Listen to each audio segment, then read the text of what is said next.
Hello students, in this video we will continue further with mole concept. Okay, so up till now we have looked at what is mole. हम लोगों ने mole का definition पढ़ा है, हम लोगों ने vapor density पढ़ी है, फिर हम लोगों ने ideal gas equation पढ़ा हुआ है, that is PV equal to nRT. उसके अलावा हमने ये देखा है कि empirical formula, molecular formula कैसे calculate किया जाता है, फिर हमने molarity, molality ये चीजें देखी हुई है, correct? So up now today we will start off with something called as stoichiometry. Okay. Now stoichiometry is basically something that is related to chemical reactions. Now 9th standard में आप लोगों ने या 10th standard में laws of chemical combination पढ़े थे. Laws of chemical combination. Okay. Now what I do is पहले मैं इन लॉज को रिवाइज कर देता हूं एक बार आप लोगों के लिए. So now when I say laws of chemical combination, पहला लॉ ये था टोटल मास ऑफ रिएक्टेंट्स या total mass before reaction is equal to total mass after reaction. Mass after reaction, ठीक है.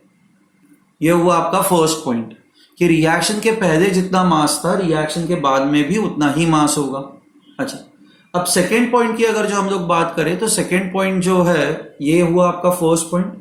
Now if you talk of the second point is this that atoms are not converted into new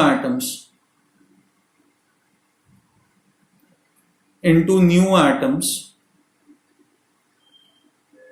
New atoms during a chemical reaction.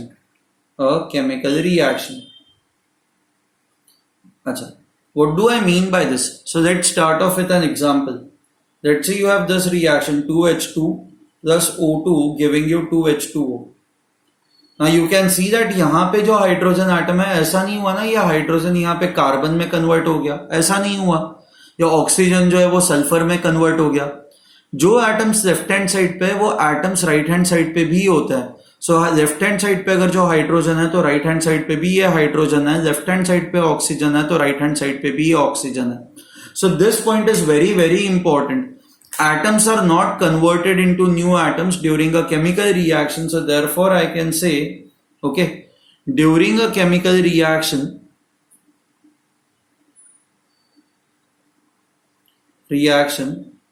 number of atoms are always conserved. मतलब reaction के पहले जितने atoms थे उतने ही reaction के बाद भी atoms होंगे. इसको कहा जाता है principal of conservation of atoms, PCOA. या फिर आप इसको बहुत सारे टेक्स्ट बुक में प्रिंसिपल्स ऑफ एटम कंजर्वेशन लिखा जाता है, POAC. But this simply means this that जितने एटम्स लेफ्ट हैंड साइड पे होंगे जिन एलिमेंट्स के, उन एलिमेंट्स के उतने ही एटम्स राइट हैंड साइड पे भी होंगे. जैसे लेफ्ट हैंड साइड पे you have 2 2s 4 hydrogen atoms. So right hand side you also have 2 2s 4 hydrogen atoms. Left hand side you have 2 oxygen atoms, so right hand side also you have got 2 oxygen atoms. ठीक है. So I hope this is very clear to you. इसमें आपको this is a very very important point क्योंकि question solve करते वक्त this is what we are going to use. Okay. अच्छा, अब आता है third point which is again very very important. Now the third point tells us that okay, the reactants always combine in fixed proportions.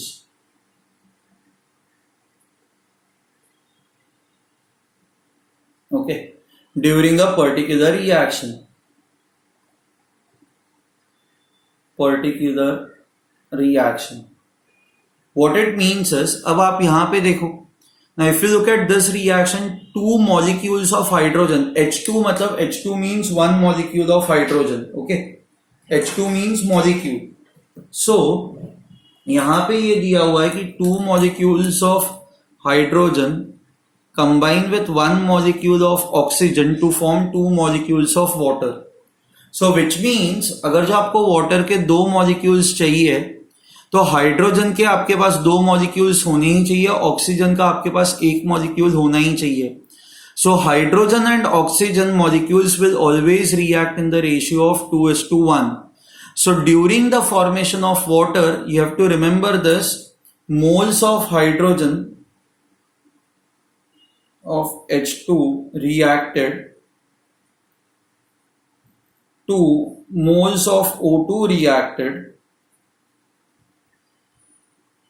will always be equal to 2:1 during the formation of water. This is never going to change. So यही आपका third point है. The reactants always combine in fixed proportion during a particular reaction. Okay? इसी का extension ये है. मान लो ये आपका रिएक्शन है 2H2 plus 1O2 giving you 2H2O. मान लो आपके पास इनिशियली कंटेनर में 2 moles of hydrogen है या 2 molecules of hydrogen है. Let's say you have 2 molecules of hydrogen. Okay, so let me draw the container again. ये red 2 molecules of hydrogen. And let's say container के अंदर we also have 2 molecules of oxygen, 1 and 2. But आपको पता है कि reaction के दौरान 2 molecules of hydrogen जो है they only combine with 1 molecule of oxygen. So even though 2 molecules of oxygen are present, ये दोनों रिएक्ट नहीं करेंगे. 2 हाइड्रोजन एटम्स जो है, these 2 hydrogen atoms they will only combine with 1 atom of oxygen. Oxygen के एक ही एटम के साथ ये कंबाइन करेंगे एंड इस तरह से आपका ये वाटर मॉलिक्यूल बन जाएगा.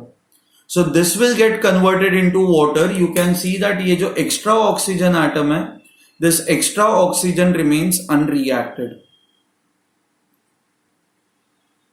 Remains unreacted. ओके, तो यहां पे आपके 2 रिएक्टेंट्स थे, हाइड्रोजन था एंड ऑक्सीजन था. हाइड्रोजन एंड ऑक्सीजन में से हाइड्रोजन के तो दोनों मॉलिक्यूल्स रिएक्ट कर गए, बट ऑक्सीजन का एक मॉलिक्यूल जो था it has remained as it is. So oxygen is called as, now oxygen will become your excess reagent. So oxygen is excess reagent. So excess reagent क्या होता है? Excess reagent is basically a reactant which remains unreacted after the reaction. Reaction के बाद जो भी आपका reactant बच जाता है that becomes your excess reagent. And hydrogen जो है, ये hydrogen completely react हो रहा है. So because hydrogen आपका completely react हो रहा है, hydrogen becomes your limiting reagent. इसके लिए जो word use करते हैं that is your limiting reagent. Okay, so ये limiting reagent and excess reagent का कंसेप्ट इसलिए आता है क्योंकि जो रिएक्टेंट्स होते हैं वो हमेशा फिक्स प्रपोर्शन में ही रिएक्ट करता है. They can not react in different proportions. So if 2 molecules of hydrogen will always react with 1 molecule of oxygen. So even if you have 2 molecules of oxygen, 2 hydrogen atoms एक ही के साथ react करेंगे, दूसरा जो है वो एज इट इज रहेगा, it will remain unaffected. ठीक है. सो 3 लॉज हम लोगों ने देखे. पहला लॉ ये था, total mass before the reaction is equal to total mass after the reaction, that is mass is conserved. Atoms are not converted into new atoms during a chemical reaction. So जितने atoms किसी भी particular reactant के left hand side पे है, उतने ही atoms right hand side पे भी होंगे. अच्छा, उसके बाद during a chemical reaction number of atoms are always conserved. इसी को कहा जाता है POAC या PCOA, principle of conservation of atoms.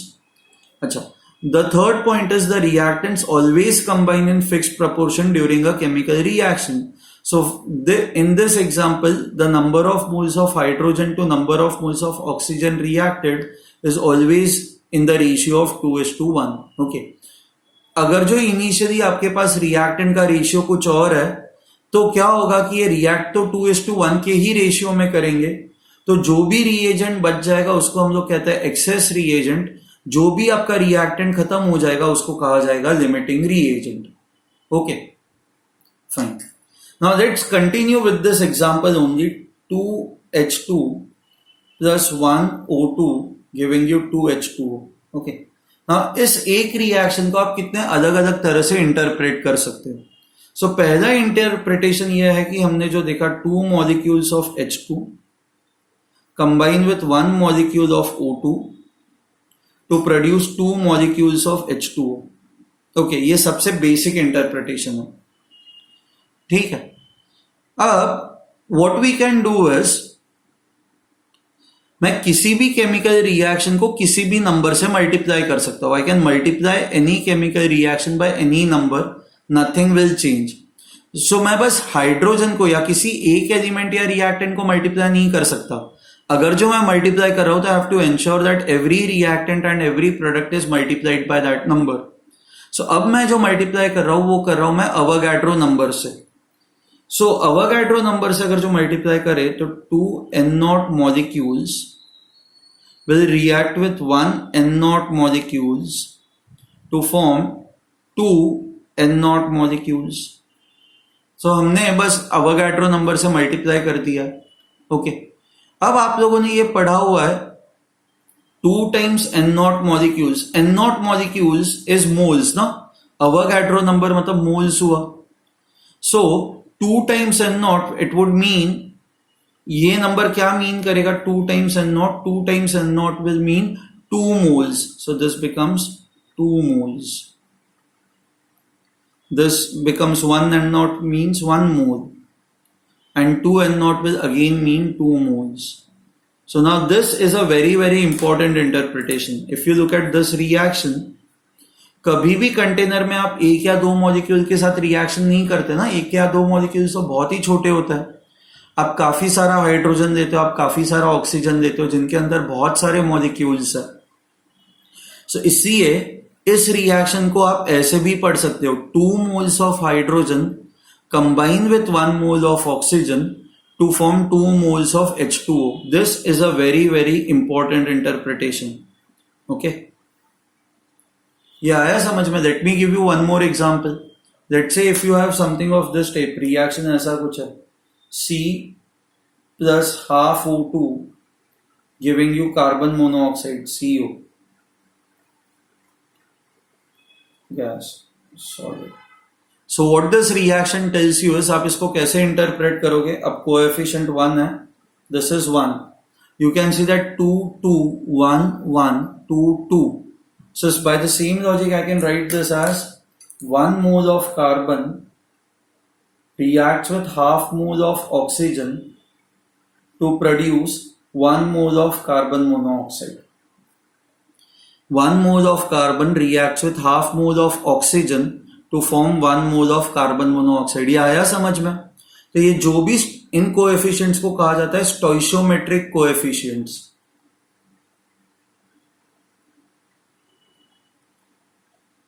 स्टोइशियोमेट्रिक coefficients. And ये जो स्टोइशियोमेट्रिक कोएफिशिएंट्स होते हैं, ये स्टोइशियोमेट्रिक कोएफिशिएंट्स आपको मोल रेशियो बता देते हैं कि जो एलिमेंट्स एंड मतलब बेसिकली जो रिएक्टेंट्स एंड प्रोडक्ट्स है वो किस रेशियो में कंबाइन करके किस रेशियो में फॉर्म हो रहा है.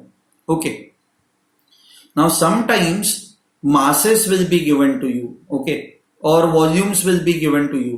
तो इसको अब हम लोग और आगे लेके जाते हैं, ये इसी चीज को आगे लेके जाते हैं.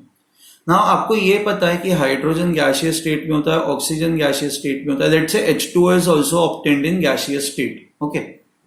Now, if you go on to the next point, if you keep your reaction conditions constant, मतलब reaction conditions मतलब आप temperature and pressure अगर जो constant रखते हो, तो at constant temperature and pressure,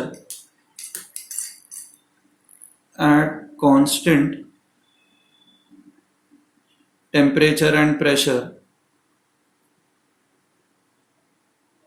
okay, volume is directly proportional to number of moles. ये आपको पता ही है.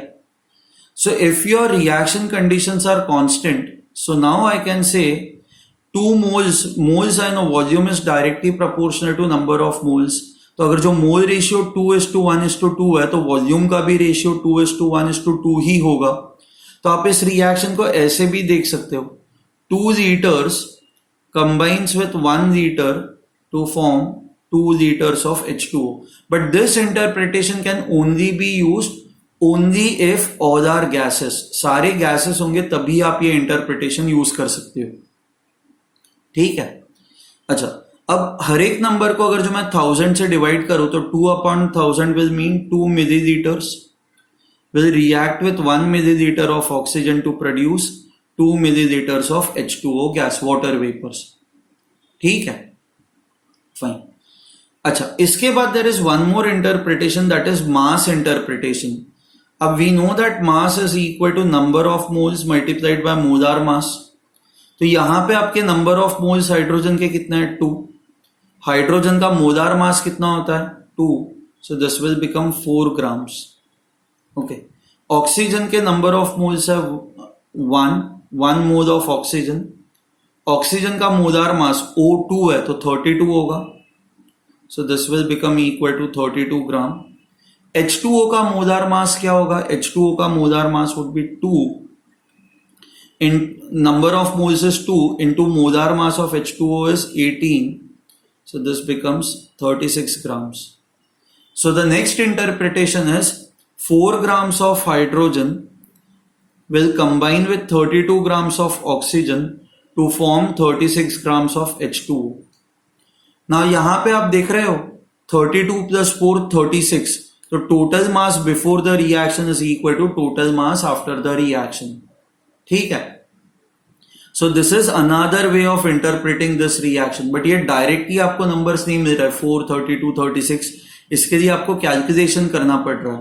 बट ये इंटरप्रिटेशन ये स्ट्रेट फॉरवर्ड है. जो ये स्टोइशियोमेट्रिक कोएफिशिएंट्स है वही ये नंबर्स है. ठीक है. सो किसी भी केमिकल रिएक्शन को किस तरह से इंटरप्रेट करना है समझ में आया आपको? सो सबसे पहले आप whenever any chemical reaction is given to you, आप इसको ना मोल्स के टर्म्स में ही लिख दोगे, या क्वेश्चन में अगर जो वॉल्यूम दिया हुआ है तो वॉल्यूम के टर्म्स में लिख दोगे. You will write it in terms of volume. Okay, ये तो लिख ही दोगे. एंड उसके बाद फिर अगर जो मासेस दिए हुए हैं तो फिर आप ये वाली स्टेप लिखोगे. Is this fine? Okay. Now if you know hydrogen and oxygen always react in the ratio of 2:1 mole ratio. तो in this case let's say if I have this, if you have, अगर जो आपको पूछा जाए we have 8 moles of hydrogen. So therefore how many moles of oxygen are required for complete reaction?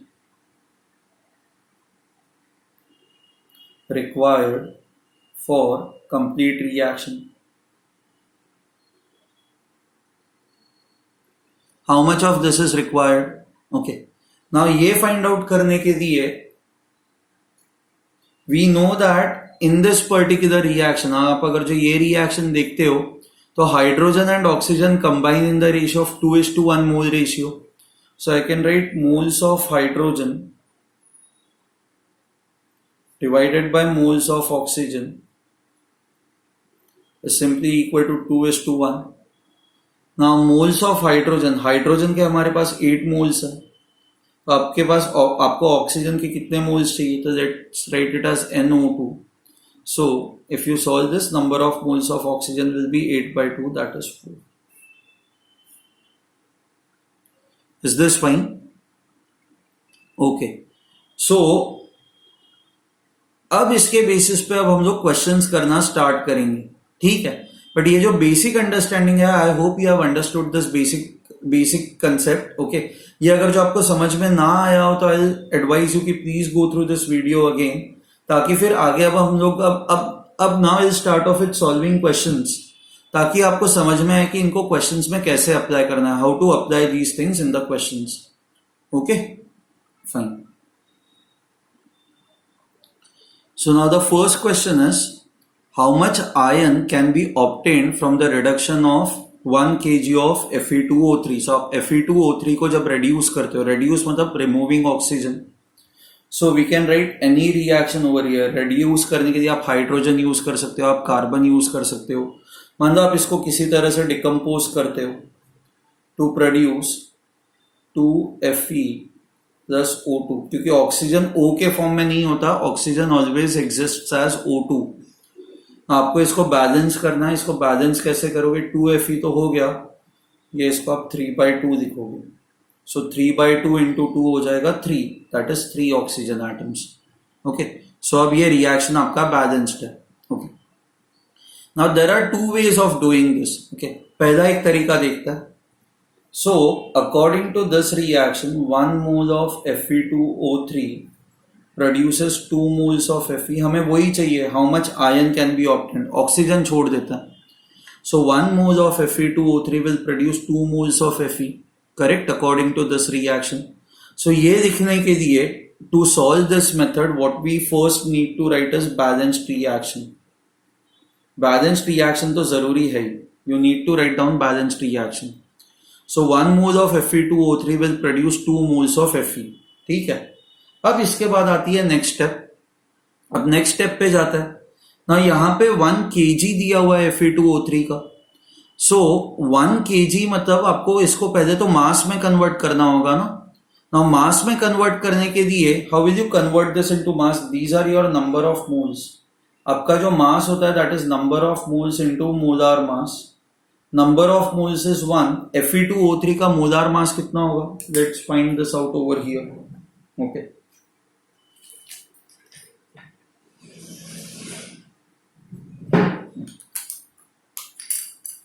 Fe2O3. So this is 2 Fe, this 3 oxygen. So 2 into 56 दिया हुआ है, and 3 into 16. 56 2s are 112, 16 3s are 48. ये हो जाएगा 160. Okay, so 1 into 160. So this becomes equal to 160 grams. अच्छा, 2 into Fe. So 2 Fe का atomic weight आपको देना पड़ेगा, that is 56. This is 112 grams. So अब हमें ये पता है ना, mole mass of Fe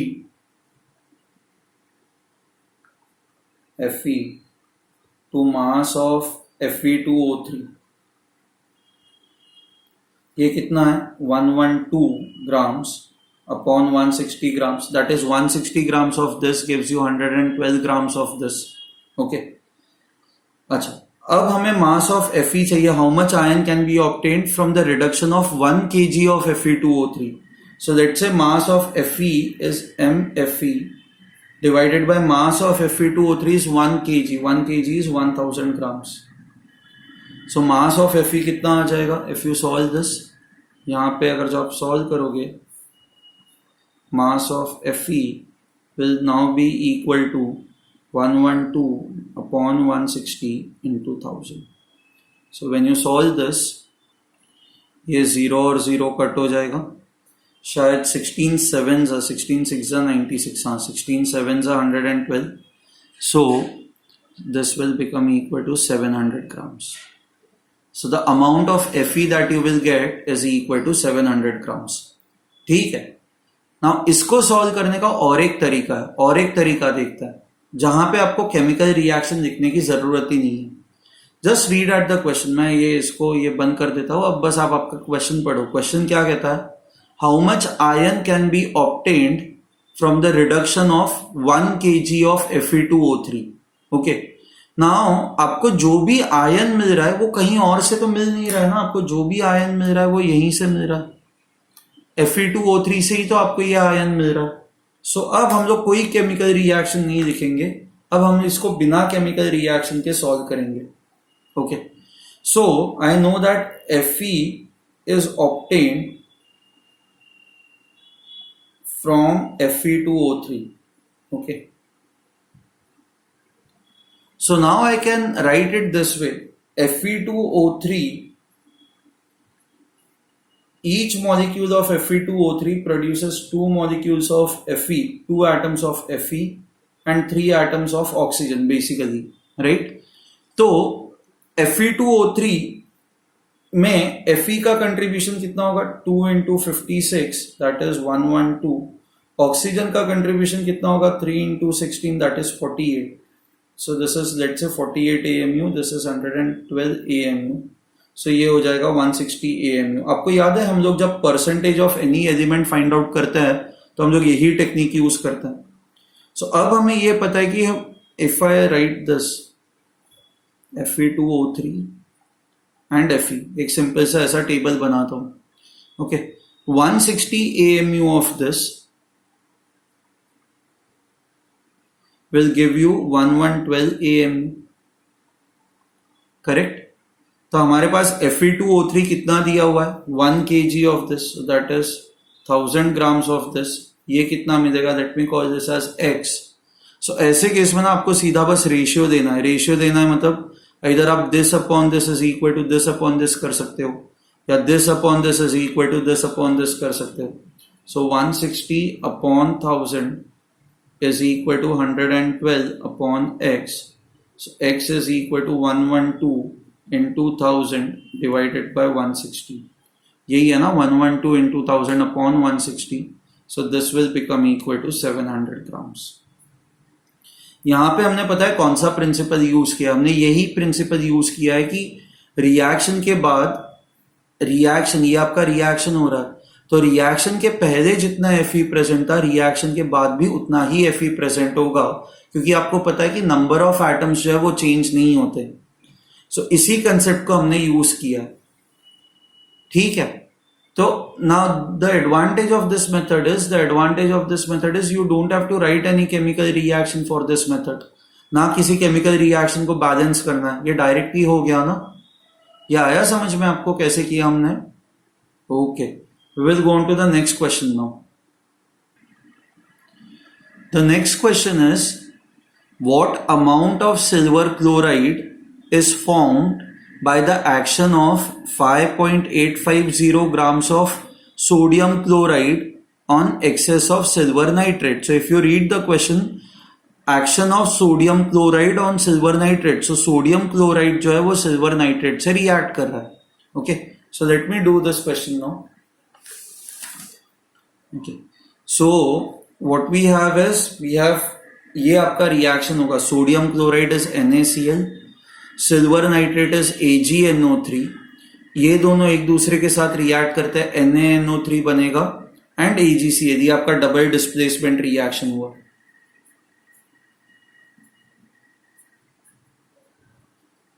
okay, now if you look at this reaction, ये बैलेंस्ड है already. This is 1 1 1 and 1. Okay, now according to this reaction मैंने आपको बताया इसको आप कैसे इंटरप्रेट करोगे. So 1 mole of NaCl reacts with 1 mole of AgNO3 to form 1 mole of NaNO3 and 1 mole of AgCl. ये 1:1:1:1 है, तो ये सारे 1 मोल के रेशियो में, मतलब 1:1:1:1 रेशियो में, ये मोल रेशियो में रिएक्ट करेंगे. ठीक है, फाइन. अब क्वेश्चन में हमें दिया गया है कि क्वेश्चन में what is given to you, the things that are given to us is okay 5 point, यहां पे मैं नीचे लिखता हूं. ओके, या यहां पे इसका 5.850 ग्राम्स एंड ये एक्सेस क्वांटिटी दी गई है. सो एक्सेस क्वांटिटी है मतलब ये बहुत ज्यादा प्रेजेंट है एंड ये लिमिट में है, तो ये खत्म हो जाएगा, ये थोड़ा बच जाएगा. ओके, सो ये एक्सेस क्वांटिटी है, so this becomes your excess reagent and this becomes your limiting reagent. Okay, fine. आपको ये फाइंड आउट करना है what is the amount of silver chloride form, ये आपको फाइंड आउट करना है. ओके, नाउ पहले तो इस रेशियो को, ये मोल रेशियो है बट आपको चीजें मास में दी गई है, तो मोल्स को पहले तो मास में कन्वर्ट करना पड़ेगा. Okay, so how will you convert this into mass? So mass ratio क्या होगा? ओके, नाउ मास रेशियो ऐसा कुछ होगा कि number of moles, so mass we know it is equal to number of moles into molar mass. So number of moles इसके है 1 into NaCl का molar mass. Please remember this, sodium is 23, chlorine is 35.5 and silver is 108. Okay, ये इनके atomic masses हैं. So NaCl would be equal to 23 plus 35.5, 58.5. So this will become equal to 58.5 grams. अब आपको बाकी सब निकालने की जरूरत नहीं, आपको बस फोकस AgCl पे ही करना है, क्योंकि आपको पूछा गया how much AgCl is formed. So this would be equal to number of moles of AgCl is 1 multiplied by molecular weight of AgCl, molar mass of AgCl, Ag and Cl 108 and 35.5, this will be equal to 143.5. आप direct ये copy मत करना, आप खुद से ये solve करना, देखो कि आपको 143.5 आ रहा है या नहीं आ रहा. So this will become equal to 143.5 grams. So what we see over here is, I can now just complete this. We can simply now complete this. How can we complete this? Let's say you have NaCl and you have AgCl over here. So we know that according to ये जो ratio, किस ratio में ये react करता है? So 58.5 grams of NaCl produces 143.5 grams of AgCl. Okay. So अब NaCl हमारे पास limited quantity है ना, it is 5.85. Okay. तो AgCl कितना बनेगा? So मैंने जैसे आपको प्रीवियस सम में भी बताया था, ऐसे केस में आप बस रेशियोज देते हो, आप रेशियो दोगे तो क्या होगा, ये 58.5 divided by 5.85 is equal to 143.5 divided by x, 1s are 10s are. So आपको x जो आएगा that will be equal to 14.35 grams. So amount of silver chloride produced would be equal to 14.35 grams. Okay. See, limiting reagent ही हमेशा decide करेगा ना आपका product कितना बनेगा. Late me give you an example. Let's से आपके पास 1 कप दूध है, okay, 1 cup of milk, okay, and you have basically 1 complete packet of T powder. मान लो ये टी पाउडर है, आपका पूरा पैकेट है. ये टी पाउडर से कम आप कितने 200 टीज बना सकते हो, इतना 1 किलो का टी पाउडर है. कितनी चाय बन पाएंगी? You have 1 cup of milk and you have एक पूरा टी पाउडर का पैकेट. कितनी चाय बन पाएंगी? 200 चाय नहीं बन सकती ना, क्योंकि इवन तो ये ज्यादा है, मिल्क तो आपके पास 1 ही कप है, तो ये जो मिल्क है वो तो 1 कप बनाने के बाद खत्म हो जाएगा. So milk becomes your limiting reagent. अच्छा, this becomes your excess reagent. And हमें पता है एक ही चाय बन सकती है क्योंकि लिमिटिंग रिएजेंट इतना ही है. तो लिमिटिंग रिएजेंट हमेशा डिसाइड करता है प्रोडक्ट कितना बनेगा. यहाँ पे आपका लिमिटिंग रिएजेंट NaCl है, तो NaCl ही डिसाइड करेगा आपके प्रोडक्ट्स कितने बनेंगे. ठीक है. I hope this is clear to you. Next video में मैं और क्वेश्चंस आप लोगों के साथ डिस्कस करूंगा. Okay, bye.